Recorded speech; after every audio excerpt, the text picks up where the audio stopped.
decíamos respecto a los atributos de Dios? Bueno, el estudio de los atributos de Dios es esencial, elemental, importante, trascendental para entender el corazón de Dios. Mire qué importante. La única forma de entender a nuestras esposas, en mi caso como hombre, es conocer su corazón. Y para conocer a Dios es necesario conocer su corazón, la naturaleza misma del Creador. Y a través de sus atributos nosotros podemos conocer a este Dios. Y para una mayor comprensión de nuestro estudio en esta secuencia de día miércoles, y obtener así una relación con nuestro tema, intentaremos realizar entonces, ya a partir de ahora, una división un poquito general, pero también iremos al detalle, de tal forma que ustedes puedan entender que existen atributos comunicables y atributos incomunicables. Los atributos comunicables son todas aquellas características que Dios comunica al hombre y en cierta manera, a través de toda la Escritura, nos dice a la asamblea, a la iglesia, como usted quiere llamarle, a los elegidos, a los llamados, como usted quiere llamarle, nos dice, así quiero que sean. Quiero que seas santo, como el apóstol San Pedro dice, sé santo como yo soy santo. Él también quiere que nosotros seamos bondadosos, que seamos misericordiosos, y también nos pide que seamos justos. ¿Ok?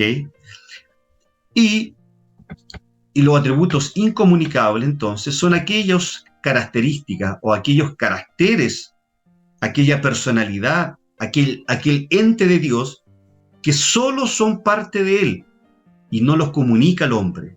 Por ejemplo, la omnisciencia. ¿Quiénes son omniscientes? Yo no soy omnisciente. Dios no me comunicó esa característica, ese atributo.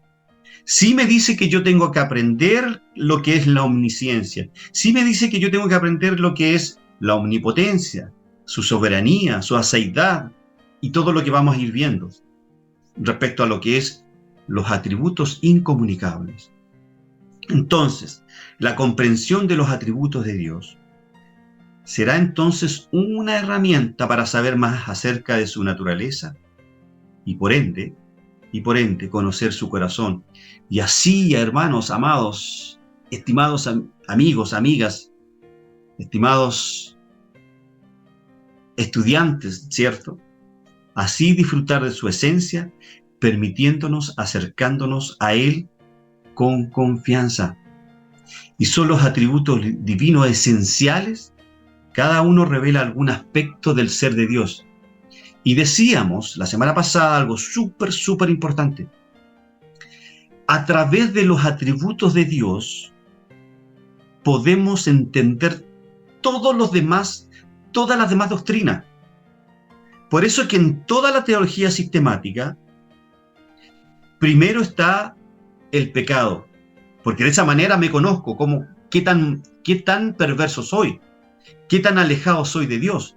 Pero en segundo lugar está la teología propia, como usted le quiera llamar, los atributos de Dios. ¿Para qué?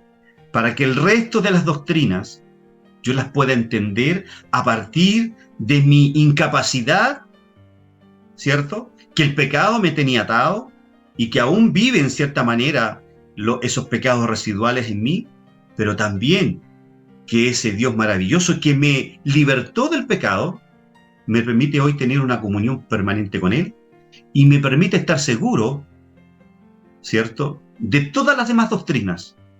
Y de ahí nacen todas las demás doctrinas. Por eso es que es importante estudiar, en segundo lugar, los atributos de Dios. Y nosotros vimos, ya como para ir finalizando la introducción, la aseidad de Dios. ¿Y qué es la aseidad de Dios? Bueno, la aseidad de Dios, acordémonos, se define como la existencia que se origina y no tiene otra fuente que ella misma. Es decir, Dios no necesita ninguna otra cosa creada para existir, ¿cierto? La aseidad de Dios es su atributo de autoexistencia. Usted ni yo podemos autoexistir. Nosotros necesitamos un creador, ¿cierto? Adán y Eva necesitaron un creador y de ahí para adelante, ¿qué es lo que les dijo Dios? Creen ustedes, ¿cierto?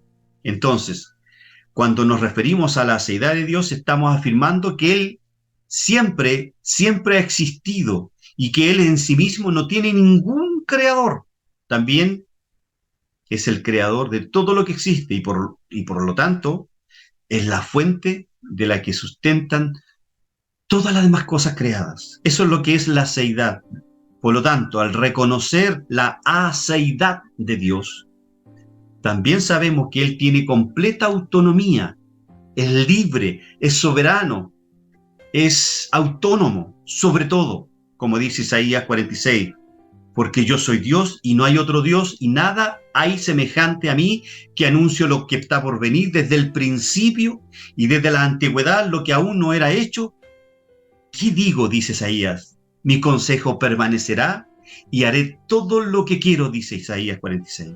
¿Cierto? Eso fue lo que nosotros vimos respecto a la primera clase, ¿cierto? La aceidad de Dios. Entonces ahora sigamos viendo el segundo atributo, que es la inmutabilidad de Dios. ¿Y qué definimos por la inmutabilidad de Dios? Es sencillo. Se relaciona con la aceidad. Pero ¿qué es la inmutabilidad? Es aquel atributo donde Dios se despoja de todo cambio, no solamente de su ser, sino también en sus perfecciones, propósitos y promesas. La inmutabilidad de Dios, es decir, su cualidad de no cambiar, es claramente enseñada en las Escrituras. En el fondo, ¿qué significa la inmutabilidad de Dios? Significa que Dios no puede cambiar. Lo que Él ha dicho en su palabra, no lo puede cambiar. Si alguien encuentra por ahí el Salmo 102, me puede leer de los versos 26 al 28, se lo agradecería. Mientras tanto, por ejemplo, Malaquías 3:6, Dios afirma, porque yo Jehová no cambio. ¿Qué dice Números 23:19? Bueno, lo pueden leer en casa. Pero ¿qué dice Santiago 1:17? Cuando encuentren por ahí el Salmo 102, versículo 26 y 28, desconecte su micrófono y me lo lee. Santiago 1:17 dice, toda buena dádiva y todo don perfecto descienden de lo alto, del Padre de las luces, en el cual no hay mudanza ni sombra de variación. Santiago 1:17 claramente enseña la inmutabilidad de Dios. Toda buena dádiva y todo don perfecto descienden de lo alto, del Padre de las luces, en el cual no hay mudanza ni sombra de variación. Esa sombra de variación se refiere a nuestra perspectiva sobre el sol, ¿cierto? Es eclipsada, se desplaza y proyecta su sombra. El sol sale y se oculta, aparece y desaparece. Cada día de su existencia sale de un trópico y entra en otro, en ciertas épocas del año, por supuesto, pero con Dios, quien espiritualmente hablando es la luz misma. No hay tinieblas en lo absoluto en Dios. No hay ningún cambio ni nada parecido con Él. Dios es inmutable en su naturaleza, sus perfecciones, sus propósitos, sus promesas y también sus dones. Él siendo santo o santo, santo, como dice Isaías capítulo 6, no puede desviarse a lo que es malo.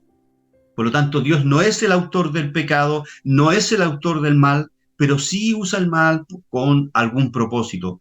Recordémonos simplemente la vida de José. Ni él, quien es la fuente de luz, puede ser la causa de la oscuridad, dado que toda buena dádiva y todo don perfecto vienen de él, como dice Santiago 1:13. ¿Alguien encontró Salmo 102? ¿Nadie? Están ahí, ¿cierto? Yo, hermano Alejandro. Ya, ¿me lo puede leer, por favor? 26. Sí, Salmo 102, versículos 26 y 28.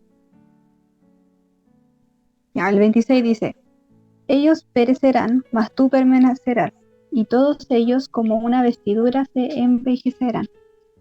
Como un vestido los mudarás y serán mudados. Pero tú eres el mismo y tus años no se acabarán. Y el 28 dice, los hijos de tus siervos habitarán seguros y su descendencia será establecida delante de ti. Ok, bueno, más claro, ¿qué decir? ¿Qué dice el salmista? Más claro no podemos tenerlo, ¿cierto? Entonces, sigamos viendo un poquito, desarrollando más esta idea, este atributo sobre la aceidad, perdón, la inmutabilidad de Dios. La inmutabilidad de Dios es necesaria para comprender su perfección.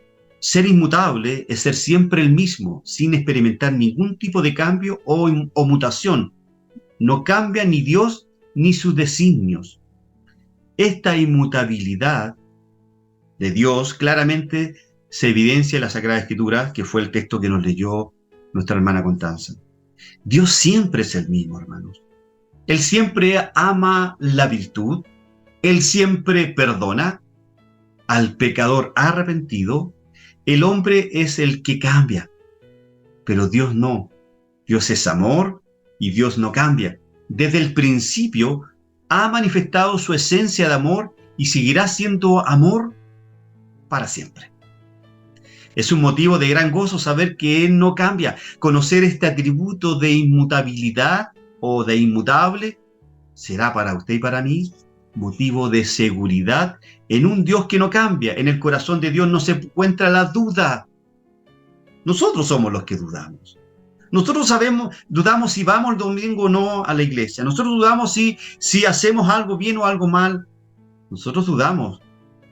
Inclusive muchas veces dudamos de nuestra salvación, entendiendo claramente que podremos ser como Dios. En este sentido, por nuestra naturaleza caída, estamos sujetos a imperfecciones, pero con la ayuda de Dios lograremos, creo yo, cada día ser mejores creyentes. Entonces, ¿qué es lo que yo intento hacer en estos 3 versículos? Fundar mucho más, ¿cierto?, la inmutabilidad de Dios. ¿Qué dice el Salmo 32:11? Dice: el proyecto del Señor subsiste, siempre sus planes prosiguen a lo largo de los siglos. ¿Qué dice el Salmo 101? Hace tiempo que fundaste la tierra y los cielos son la obra de tus manos. Ellos perecerán, pero tú permaneces. Todos se gastan como la ropa, los cambias como un vestido y se mudan, pero tú eres el mismo, tus años no se acaban. Malaquías 3:6, porque yo, Jehová, en nada he cambiado. Santiago 1:17, todo, bueno, ya lo leímos, Santiago 1:17. Entonces, ¿por qué es importante para usted y para mí darnos cuenta de la inmutabilidad divina? Bueno, otra pregunta me surge acá. ¿Por qué es importante convencernos de que Dios no cambia? Y otra pregunta más. ¿Qué significado tiene el poema, ¿cierto?, del Salmo, no es un poema, pero del Salmo 101, versículo 26 al 28? Bueno, tiene una trascendencia importante, porque nos muestra a este Dios que no puede cambiar. Por eso, cuando la Biblia dice, por ejemplo, que Dios se arrepintió de haber creado a los seres humanos, la verdad que, porque alguien me lo puede preguntar, y lo vamos a ver más adelante, ¿cierto? Cuando Dios dice ahí en Génesis capítulo 6, que Dios se arrepintió de haber hecho al ser humano, ¿cierto? Vamos a ver más adelante ese pasaje. Veamos algunas razones lógicas por las cuales Dios debe ser inmutable. Son 3. Había más en los textos que estoy estudiando, pero solamente saqué estas 3 para que nos habla, ¿cierto?, de una manera más clara del por qué, las razones lógicas por las cuales Dios debe ser inmutable. Bueno, primero, si algo cambia, debe hacerse en un orden cronológico, ¿cierto? Ahora, debe haber un momento antes del cambio y un momento después del cambio. Por lo tanto, para que el cambio se lleve a cabo, debe ocurrir dentro de las restricciones del tiempo. Sin embargo, amados hermanos, Dios es eterno y existe fuera de las limitaciones del tiempo, ¿cierto? La segunda razón lógica, la inmutabilidad de Dios es necesaria para su perfección. Bueno, ¿por qué es necesaria? Si algo cambia, debe cambiar para bien o para mal, como la primera ley de la termodinámica, como la segunda ley de la termodinámica, como la tercera ley de la termodinámica. Porque un cambio que no hace ninguna diferencia no es un cambio. Para que el cambio se realice, entonces, o bien se adiciona algo que se necesita, lo cual es un cambio para mejorar, o algo de lo que no se necesita se pierde, lo cual es un cambio para empeorar. Por lo tanto, ¿Por qué es necesario que Dios no cambie o no mute? Porque es necesario para su perfección. Si Dios cambiara, nuestras promesas de redención, nuestras promesas de perdón, nuestras promesas de salvación, nuestras promesas de reinar con Él en la eternidad, podrían estar tambaleando. Podrían estar en esa inseguridad que nos puede dar siquiera pensar de que Dios no es inmutable. ¿Ok? Tercero, la inmutabilidad de Dios se relaciona con su omnisciencia. Veamos un poquito de esto. Cuando alguien cambia su forma de pensar, ¿cierto? A menudo es porque ha salido a la luz nueva información que no se conocía con anterioridad, ¿cierto? Yo podría hoy día tener una visión de uno de ustedes como una persona íntegra, pero ya mañana me entero de que usted no lo es. Por lo tanto, mi visión de usted va a cambiar, ¿cierto? Sí, un ejemplo más cercano. Entonces, frente a esto, ya que Dios es omnisciente, Él no puede aprender algo nuevo que ya no sepa. Por lo tanto, cuando la Biblia habla de que Dios se arrepiente, debe entenderse que la circunstancia o situación ha cambiado, no Dios. Cuando ahí en Éxodo 32 y en otros pasajes habla de que Dios se arrepiente, está simplemente describiendo un cambio de dispensación y unos tratos externos hacia el hombre. Cuando Dios dice ahí en Génesis que Dios se arrepintió, lo que quiere decir el idioma hebreo ahí es que Dios le dolió su corazón, le sintió, le clavó, ¿cierto?, el pecado de la humanidad existencia en ese entonces, le clavó y le dolió el corazón a Dios. Eso es lo que quiere decir la palabra en el original del hebreo, ¿ya? Y que fue mal traducida, ojo con eso, fue mal traducida.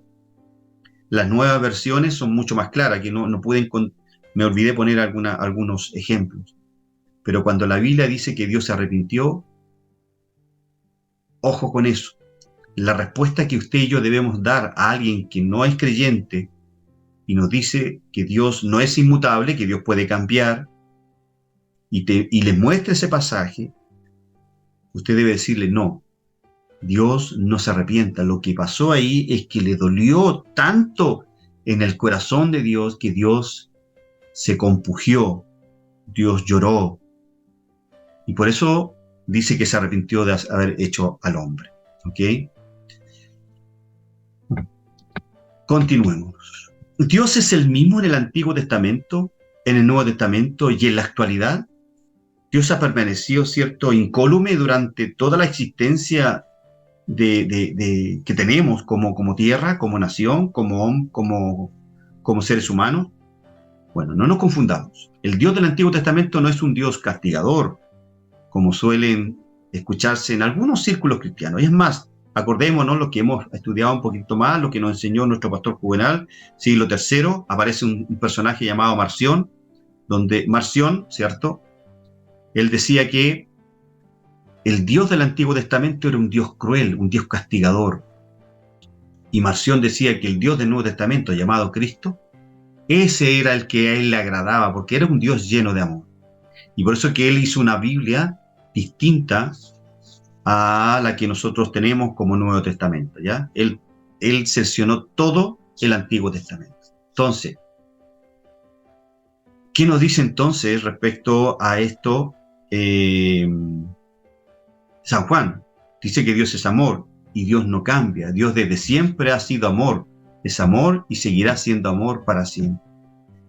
En efecto, nos dice el Catecismo Mayor, la pregunta 218, que el pueblo del Antiguo Testamento pudo descubrir que la razón que Dios tuvo para revelársele y para escogerlo como su pueblo fue precisamente su amor infinito e inmutable, apreciación que escoge la Biblia muy claramente ahí en Deuteronomio 7:8.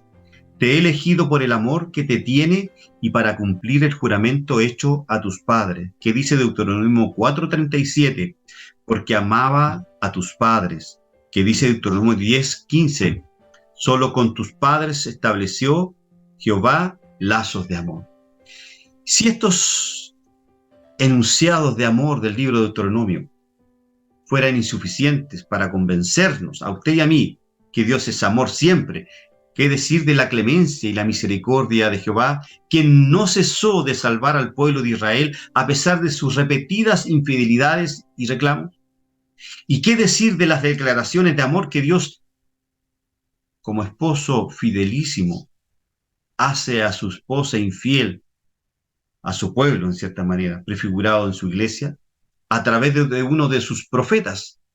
Por eso ahora la voy a conquistar, la llevaré al desierto y allí le hablaré a su corazón, nos dice Oseas capítulo 2.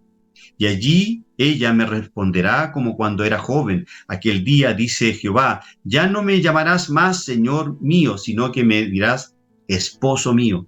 Acordémonos del profeta Oseas, ¿cierto? Que Dios en cierta manera le dice que se case con la adúltera, ¿cierto?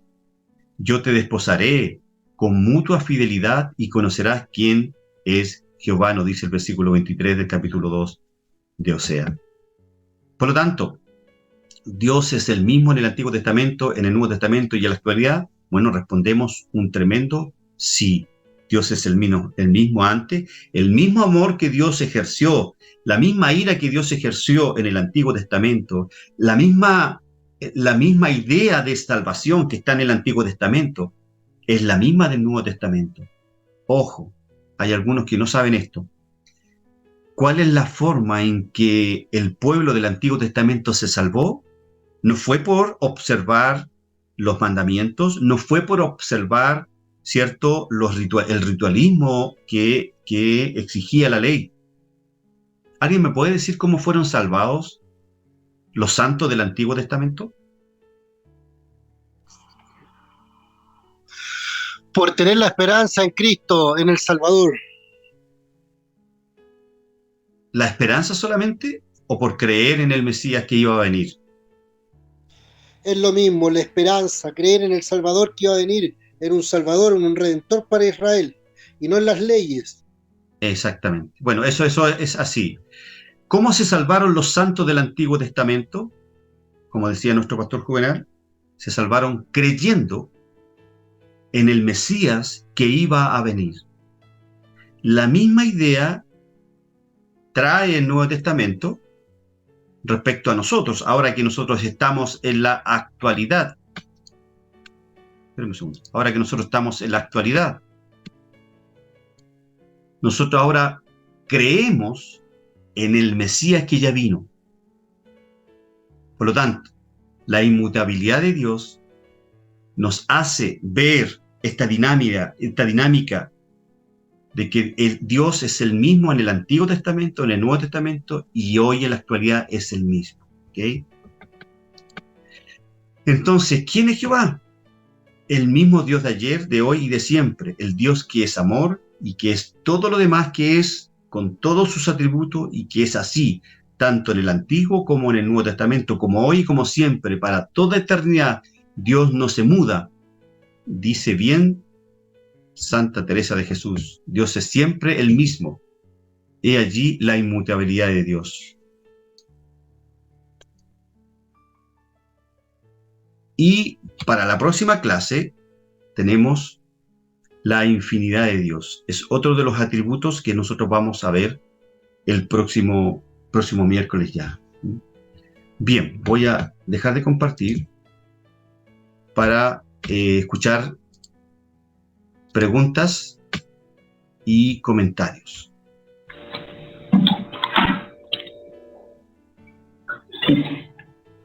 Amén, hermano, buenas noches. ¿Cómo está usted, hermano Mario? Hermano, gracias a Dios. Yo tengo dudas, hermano, porque Por favor, está el Padre, el Hijo, el Espíritu Santo, ¿verdad? Pero tienen diferente personalidad, no son iguales. Sí. Porque hablando de Jehová, Él fue el que proveyó el arca, pero también provocó el diluvio. Y ahí se murieron todos.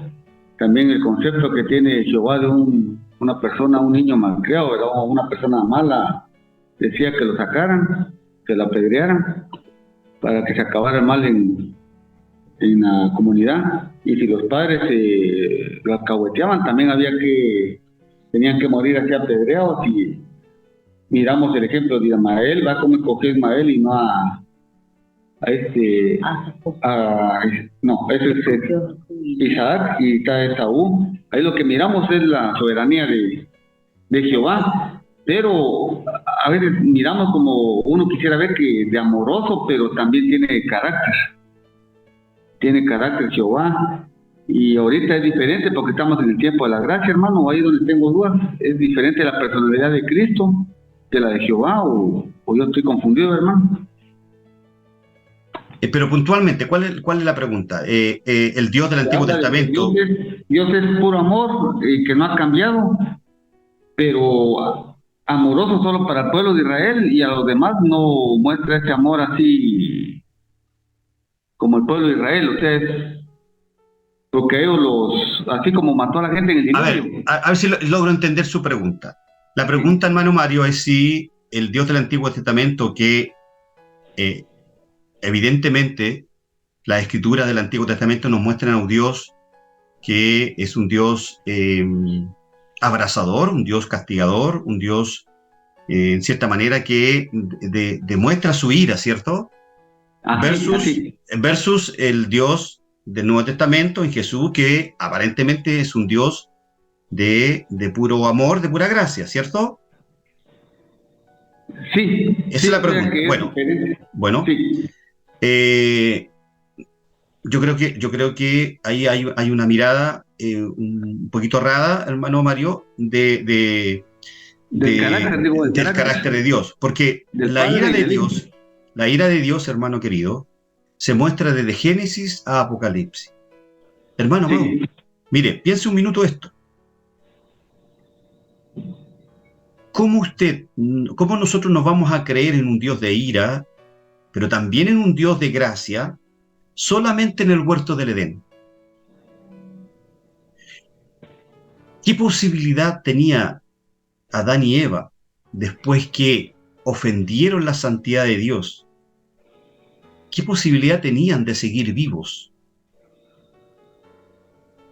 ¿Qué posibilidad tenían de ser consumidos por la ira de Dios? Toda posibilidad, ¿cierto? ¿Sí? Sí, hermano. Sí. Dios podía haber elegido haberlos consumido. Recuerde que Dios hizo un pacto, el pacto de obra con ellos. La pregunta es, ¿qué posibilidad tenía Adán y Eva de seguir vivos? Ninguna posibilidad, ¿cierto? Pero Dios muestra todos sus atributos y toda su esencia desde Génesis a Apocalipsis. Si bien es cierto, Él, siendo un Dios de ira, pero un Dios de amor, pero también un Dios que muestra justicia, Él hace justicia ahí en el huerto del Edén, descargando su ira contra los animales, ¿cierto? A los cuales le sacó la piel y se lo entrega, ¿cierto?, a Adán y Eva, que fue el primer acto de gracia. Y luego, en el plan eterno, porque este plan de salvación viene de la eternidad pasada, cuando le dice ahí en Génesis 3:15. Entre Génesis 3:15, que es el protoevangelio, le dice que la mujer, o la descendencia de la mujer, herirá en la cabeza a la descendencia de la serpiente, y la descendencia de la serpiente herirá solo en el calcañar a la simiente de la mujer. Pero vemos después a este pueblo que nace ahí, y Génesis capítulo 6 nos muestra que este pueblo está irado con este pueblo hace doler el corazón, y como dice la Escritura, que está mal traducido, dice que Dios se arrepintió, ¿cierto? Sí, eso está mal. Pero Dios, ¿cierto?, deja caer su ira en el diluvio, pero muestra su gracia, pues. Sigue mostrando su gracia. Cada vez que Dios muestra su ira, en forma inmediata muestra su misericordia y su gracia, porque deja vivo a Noé con su esposa y sus hijos y sus nueras. Y se genera otra posibilidad para el ser humano. ¿Correcto? Pero después viene la Torre de Babel, y así sucesivamente. Después viene Dios, entendiendo este desorden que existió en la Torre de Babel, Dios, que es lo que sigue generando este plan de salvación, y lo ve con Abraham, capítulo 12 de Génesis, ¿cierto? ¿Y qué dice? Sí. Sobre tu descendencia, mira las estrellas, así será tu descendencia, ¿cierto? ¿Sí? Y luego este pueblo, ¿cierto?, es sacado de Egipto a través de Moisés, ahí en el Éxodo, y de este pueblo cuando llega cerca de Canaán, quieren jueces, quieren ser como los demás pueblos, y Dios le da jueces, jueces malvados, ¿ok? ¿Quieren jueces? Entonces, esa misma idea, hermano querido, está en el Nuevo Testamento, un Dios de ira, el Dios está airado con el hombre todo el tiempo, dice el salmista, ¿correcto? ¿Qué es lo que nos dice Romanos? Romanos 1.18 dice que el hombre detiene con injusticia. Romanos 1.18 nos dice que, déjeme leérselo mejor para que podamos entender mejor la idea. Romanos 1.18, para darle una respuesta concreta y teológica a su pregunta. Romanos 1.18 nos dice, porque la ira, escúchame bien, hermano Mario, y aquí estamos hablando del Nuevo Testamento, porque la ira de Dios se revela desde el cielo contra toda impiedad e injusticia de los hombres que detienen con injusticia la verdad. Ahí yo no veo un Dios solo de amor, ahí yo veo un Dios airado con el hombre, que detiene, ¿cierto? Intenta detener la justicia de Dios con injusticia, con impiedad. Y si usted sigue leyendo el versículo 19 hasta el capítulo 3, versículo 21 de Romanos, usted va a encontrar no tan solo la ira de Dios, va a encontrar la misericordia, porque en el 3.21 ya Dios empieza a mostrar de su gracia. Por eso, hermanos amados y estimados hermanos y hermanas que están escuchando, siempre cuando se manifiesta la ira de Dios, viene inmediatamente la gracia y el perdón y la misericordia y la bondad. Mire, el 3.21 nos dice, pero ahora, ¿ve? Es decir, pero ahora, habiendo ya sentenciado al hombre desde el 1.18 al 3.20, dice en el 3.21, pero ahora, aparte de la ley, se ha manifestado la justicia de Dios, testificada por la ley y por los profetas, la justicia de Dios por medio de la fe en Jesucristo para todos los que creen en Él, porque no hay diferencia, por cuanto todos pecaron y están destituidos de la gloria de Dios. Y ahí empieza a desarrollar lo que es la justificación por la fe, es decir, la misericordia, la gracia. No sé si le respondí, mi hermano querido. Sí, mi hermano, yo la duda que tengo, yo sé que Cristo es el mismo Jehová y el Espíritu Santo es lo mismo, ¿va?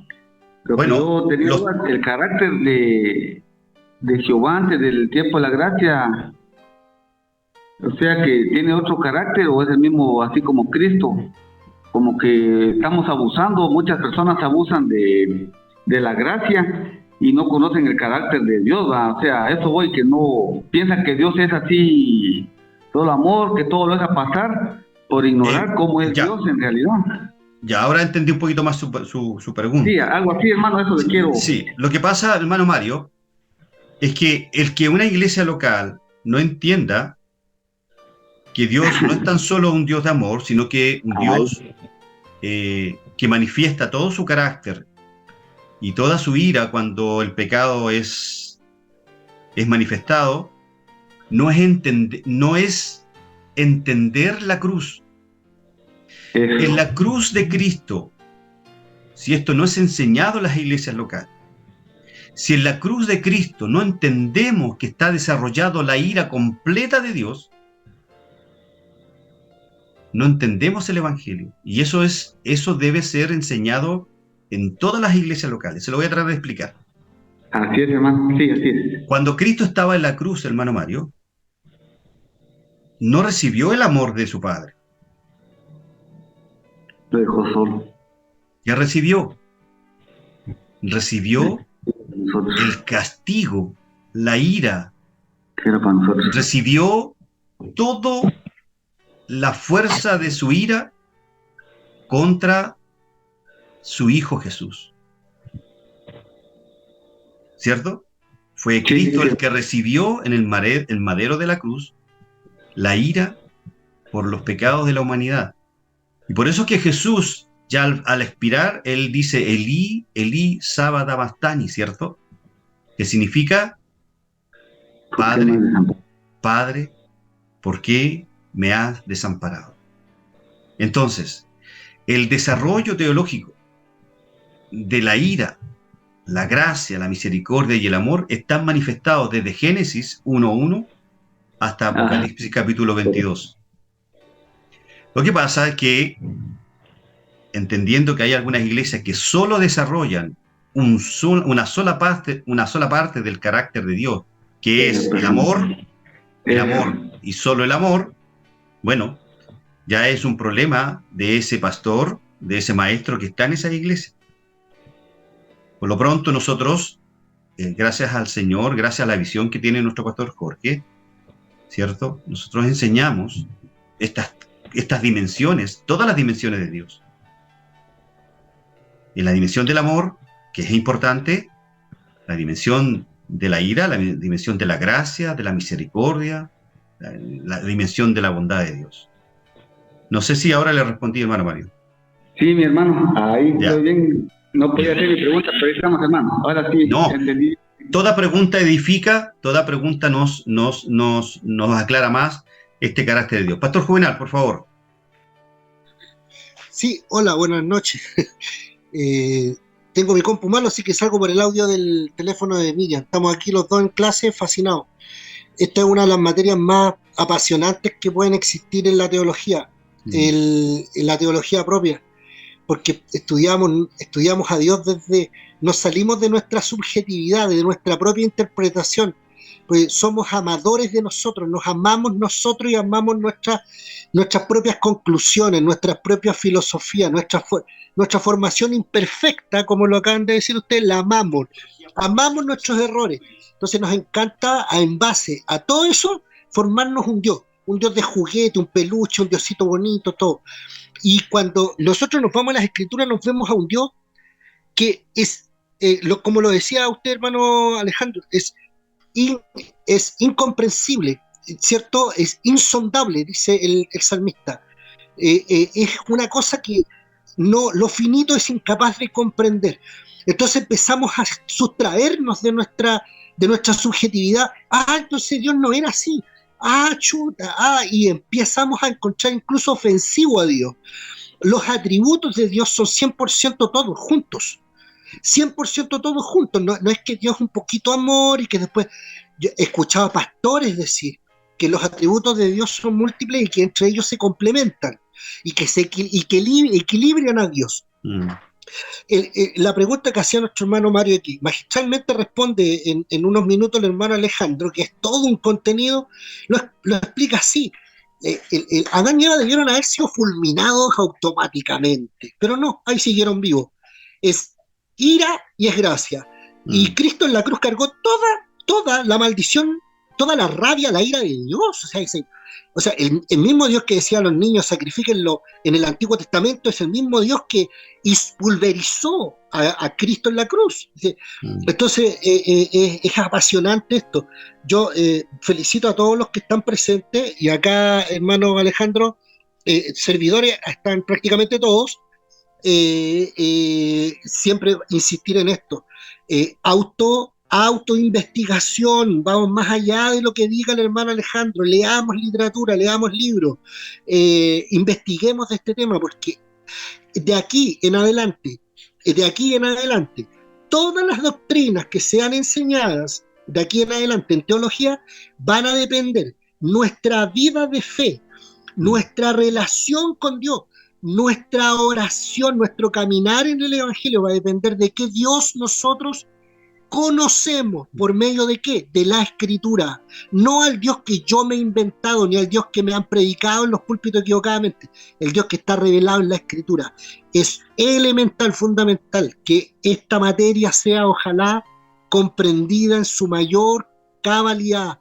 Los atributos son las perfecciones divinas, todas complementadas y todas al 100%. Dios no es un poquito una cosa y un poquito otra. Dios no es inmutable, es una cosa impresionante y preciosa. Sale de nuestra mente, así que los invito a seguir apasionados con esto a todos. Gracias por Amén. la oportunidad.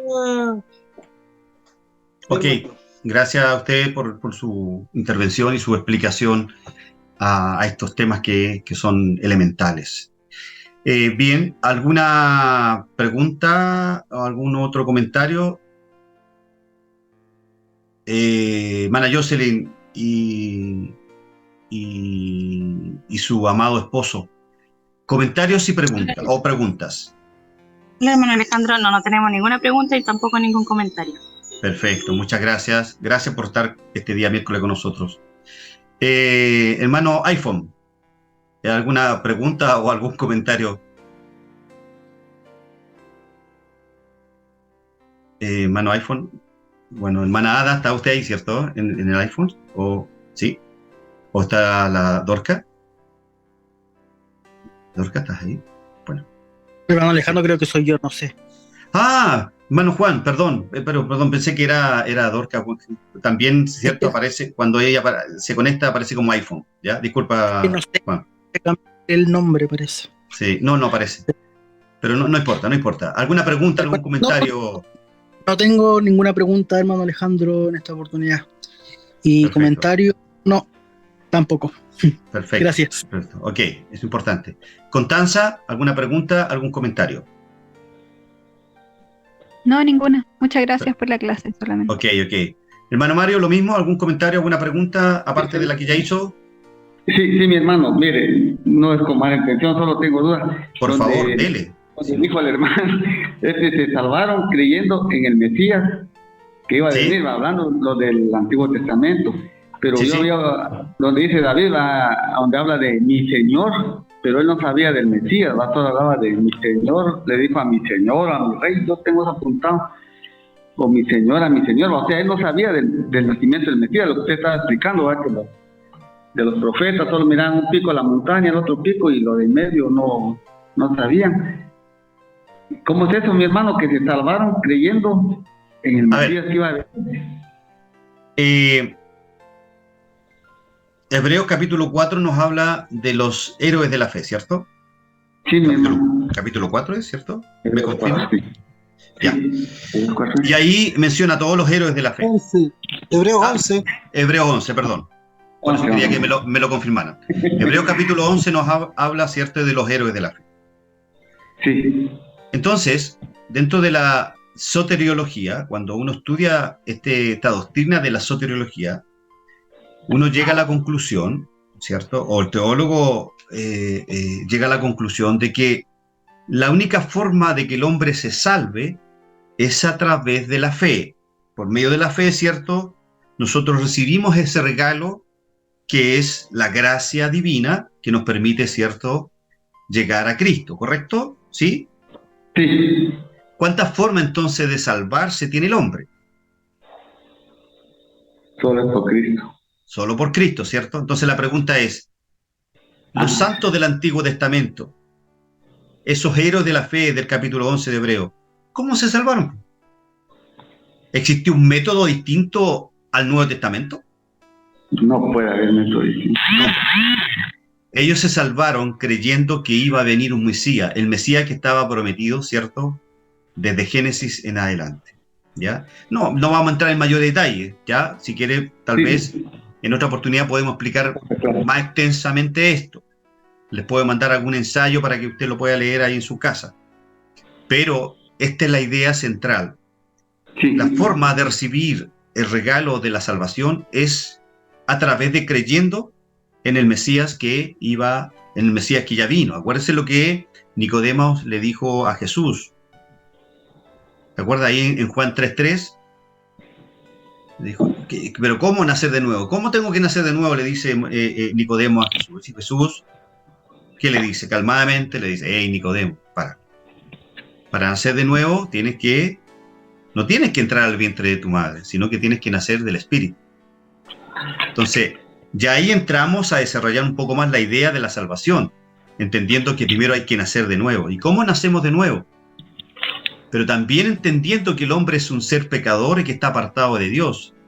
Entonces, toda esta dinámica, hermano Mario, tiene que ver con la soteriología. Y nosotros llegamos a la conclusión de que la salvación es monergista, es decir, desde el primer individuo, desde Génesis en adelante, ha sido Dios quien los ha traído, ¿cierto?, a la fe, en este caso Antiguo Testamento, de la fe en el Mesías que iba a venir, ¿cierto?, el Mesías prometido a Abraham, de ahí para adelante, y también en el Nuevo Testamento ya vemos de manera mucho más clara. Recuerde que el Antiguo Testamento se interpreta a la luz del Nuevo Testamento, porque yo no puedo interpretar el Antiguo Testamento independiente del Nuevo Testamento. Es un conjunto, ¿cierto?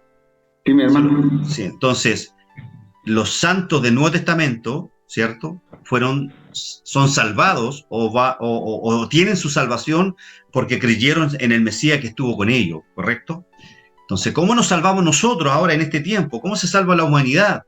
Bueno, creyendo, es decir, llegando a Cristo en arrepentimiento y fe, porque es el mensaje que nosotros extraemos del Nuevo Testamento y también del Antiguo, arrepintiéndonos y depositando nuestra confianza o nuestra fe en el Mesías que ya vino, ¿cierto? Eso se lo grafico de esa manera, hermano Mario.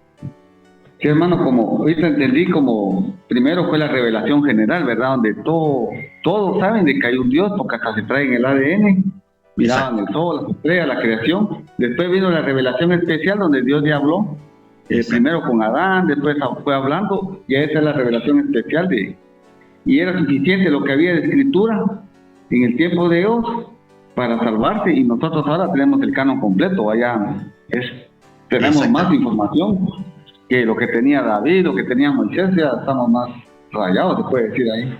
Tenemos más información. Así es, hoy día tenemos el cuadro completo.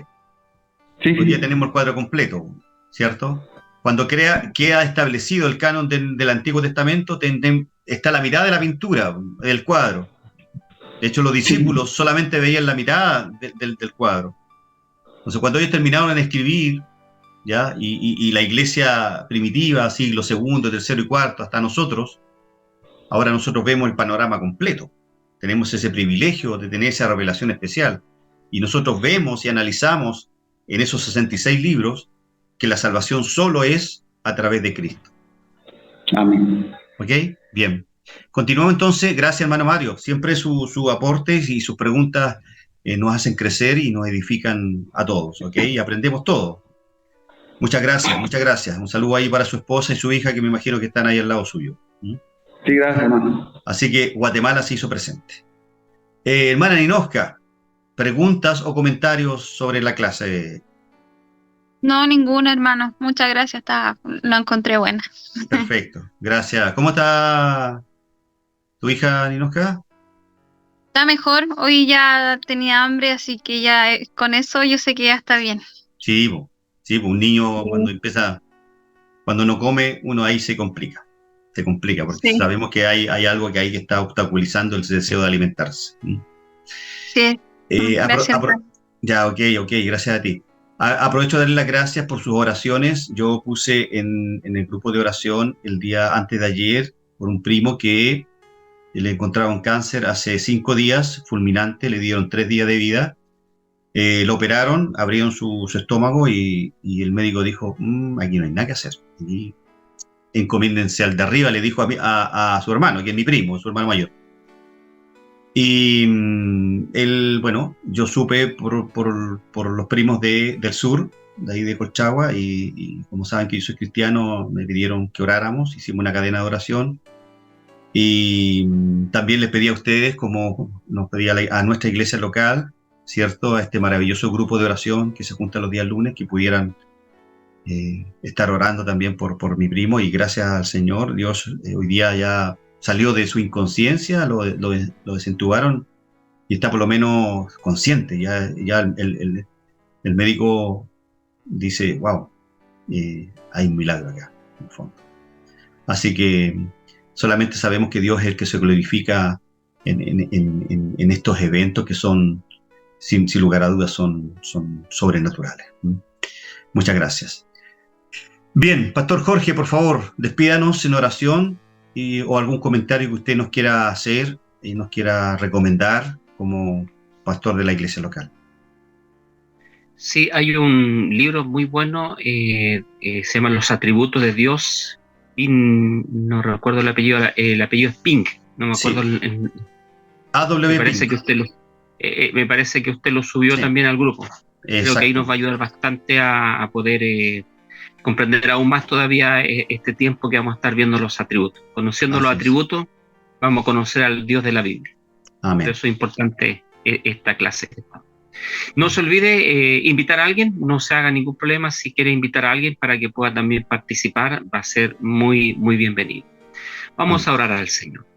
Señor, gracias por este tiempo que hemos recibido de parte suya como un regalo de la gracia.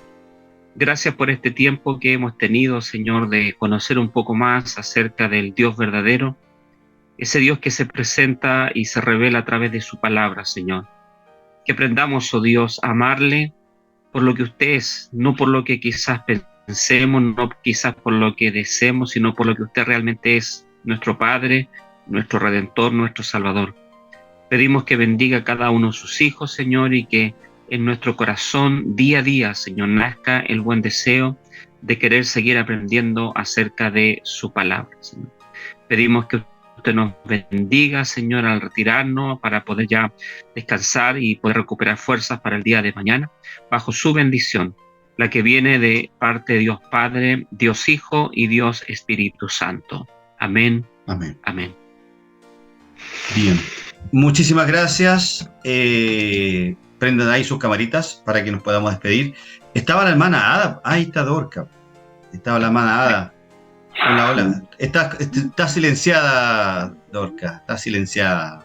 Está mi mamá, la Paula y yo. Ok. ¿Alguna pregunta, algún comentario que quieran hacer? No, agradecidos. Agradecidos nomás por toda la enseñanza. Ok, bien, bien. Dios les bendiga entonces. Joaquín, ¿cómo estás? ¿Cómo estás? Un abrazo a todos. Dios les bendiga, cuídense. Buenas noches, hermanos, hermanas. Dios les bendiga. Chao, chao. Buenas noches. Que estén bien, manadita. Que estén Hermano bien. Joaquín, hermano Mario. Hermano Mario. Usted y Chao, su chao. familia. Usted y su esposa, su familia. Un abrazo ahí. Un abrazo a la distancia, a los dos. Qué bueno que la hermana Isidora ahí más repuesta ya. Chao, Isi. La respuesta ya. Chao. Chao. Chao, hermano Juan. Chao, chao. Pastor Juvenal, nos Esté muy vemos. bien, que descansen. No, gracias. Chao. Chao, chao. Gracias.